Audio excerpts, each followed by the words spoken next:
Bienvenue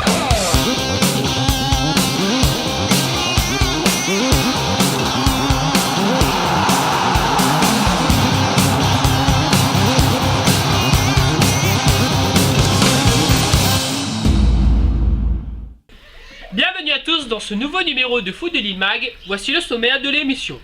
Je vais vous parler de la 16e journée de DAP, également de la 17e journée de D2 régional, également du football océan Indien, et enfin une très grande page consacrée à la demi-finale de la Coupe régionale de France, Saint-Pierroise Jeanne d'Arc. Bon, je vais commencer par la DAP où se joue actuellement la 16e journée. Alors voici déjà deux résultats. Victoire surprise de l'Est Possession qui bat la Tamponnaise 1-0 sur Stade Clément Picard. Et match nul entre le FC Aviron et le Saint-Denis FC sur le score de 0-0. Dimanche s'est déroulée la rencontre Sainte-Marie-Marsouin et qui a vu le match nul 1 but partout des deux équipes. Enfin, notez que mercredi aura lieu trois rencontres. Il s'agit de Excelsior Rivière Sport, Saint-Pauloise JS Saint-Pierroise et enfin le grand match de cette 16e journée. Il s'agit de Jeanne d'Arc Saint-Louisienne. Donc voilà en ce qui concerne pour la DAP. Retrouvez bien sûr le résultat et le classement complet d'ici jeudi. Allez, maintenant on va passer à la D2 régionale où s'est jouée la 17e journée. Voici les résultats. Match nul de Petite-Île sur la pelouse de la Capricorne, match nul 1 but partout. Piton-Saint-Leu arrache la victoire face au Côte de Saint-Pierre 2-0. Match nul dans le derby de Saint-Benoît entre l'US Bénédictin et l'RC Bras-Fusil 1 but partout. Victoire importante de l'ES Entre 2 face à la Gauloise 3-1. 3 Bassins FC qui bat la Redoute 1-0. Le Stéphane qui fait match nul face à la SC Pro 1 but partout. Et enfin Tempo FC qui est battu par l'Entente Saint-Suzanne Bagatelle sur le score de 2-0. Alors au classement, donc la Petite-Île est leader du championnat devant Piton-Saint-Leu à égalité parfaite. Alors qu'en bas de tableau nous retrouvons le Tempo FC, la Gauloise et le SSB relégable. Donc voilà ce qui concerne pour la D2 régionale.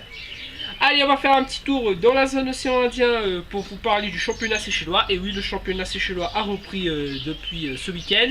Après 2 mois de trêve en raison de la RTL Cup et surtout trêve comme les trêves internationales. Donc ça y est, le championnat séchellois a repris. Et ça a repris sur le chapeau de roue pour le leader, la Passe FC, donc qui gagne 3-1 face à Saint-Francis. Norten Dynamo gagne face à Saint-Roch 3-1. Match nul de Côte d'Or face à Saint-Michel United 0-0. Anse Réunion Light Star 2-0. Et enfin Saint-Louis Suns fait match nul face à Kings FC 1 but partout. Donc voilà, retrouvez le classement juste à côté de moi. Alors maintenant on va vous parler de la Coupe régionale de France. Et oui, l'événement de ce week-end, c'est bien sûr les demi-finales de la Coupe régionale de France. Comme je vous ai expliqué jeudi, nous les Rayonnais, on a une affection particulière pour cette compétition. Pourquoi? Puisque ça attire du monde et surtout l'engouement qu'il y a autour et surtout aussi la possibilité de montrer notre niveau en France métropolitaine. Bon alors d'abord, avant de vous parler de Saint-Pierrois-Jeanne d'Arc, je vais vous parler quand même de la première demi-finale qui opposait la Saint-Pauloise à l'Excelsior. Donc c'était au stade Michel Volnay. Alors là, c'était la remake de la finale de 2010. Et pour vous donner les résultats, on n'a pas d'image, on va quand même vous donner les résultats. Donc victoire de la Saint-Pauloise 1-0, but de John Babas à presque à 2 minutes de la fin. Et donc John Babas envoie la Saint-Pauloise en finale donc au stade Michel Volnay. Donc très beau match en perspective avec de très beaux occasions de part et d'autre. Mais il fallait un vainqueur et ce vainqueur c'est la Saint-Pauloise. Je vais vous parler de l'autre demi-finale, le grand match qui a attiré le plus de monde. Il s'agit de Saint-Pierroise de Jeanne d'Arc.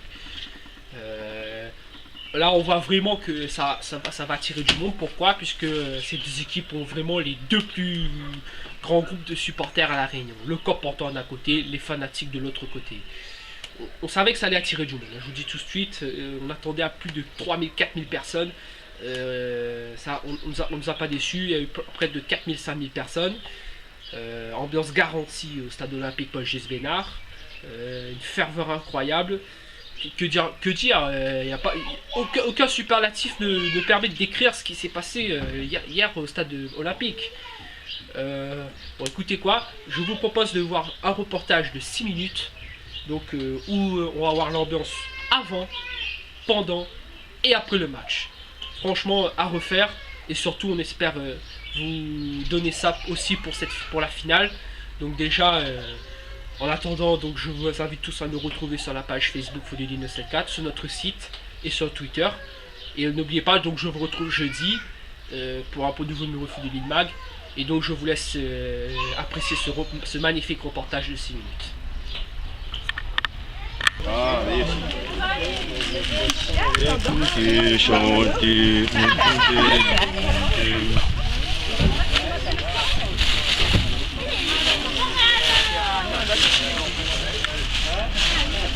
Ah, puis pas de Minecraft là, mais dis Gilles, c'est homme, hein.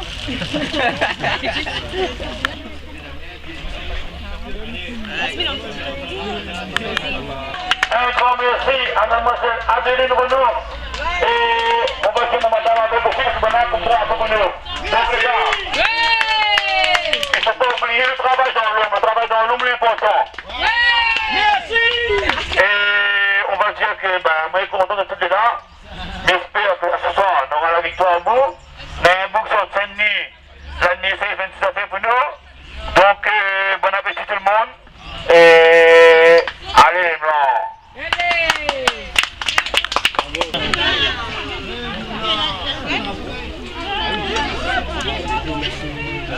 Melissa.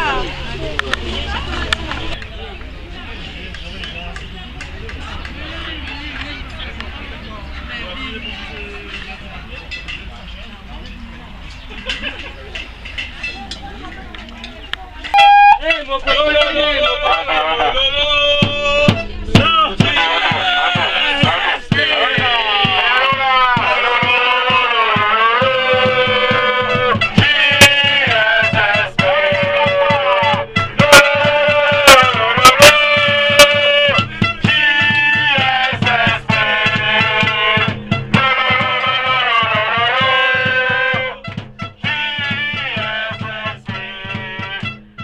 ça, bien.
à délivrer tout un match, toute une équipe. Énergie, Ouais, toujours très heureux. Quand on voit la liasse de tout le monde, tous les Portois sont là ce soir, donc ça fait plaisir. Tu vas disputer une deuxième finale en 4 ans? Ouais, c'est la deuxième en 4 ans, j'espère qu'on va aller la chercher celle-là. C'est une revanche par rapport à l'année dernière? Non, j'ai pas de revanche à prendre, je suis dans la continuité.